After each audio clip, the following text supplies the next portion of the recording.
Үйде каникулда іші пысып жатқан баламды қуантайын деп бүгін кимпап пісірдім.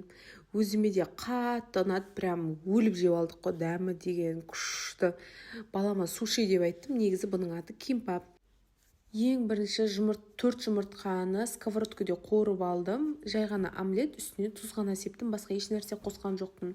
Одан кейін сол сковородкеге жұмыртқаны қуырып болған соң тауықты қуырдым.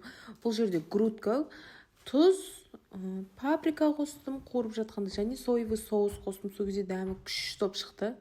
Одан кейін дүкеннен мынандай нори деген сатып алып едім. Нори, үстіне күріш салдым, күрішті буға пісіріп алдым. Одан кейін огурцы, морковты қайнаған суға бір салып алдым, 1-2 минутқа салып алып шығарып алдым. Одан кейін жұмыртқамды салдым, творожный сыр салдым. Бұл жерде ең бірінші рет істеп жатқаным. Ең біріншісінде мен ішіне күрішті, морковтарды аз салыппын. Тауықты салдым. Келесінде бұдан көбірек салдым. Және мен профессиональный суши істемеймін. Менде ештеңесі де жоқ. Үйде қолда бар затыммен осылай нориді айналдырдым. Бірақ сонда да ешқандай магазиннің кимпабынан кем болған жоқ. Дәмі тіл үйіріп шықты. Ең біріншісін даже суретке, видеоға түсіріп үлгермей жеп қойдық. Кескенде менің пышағым өтпейді екен.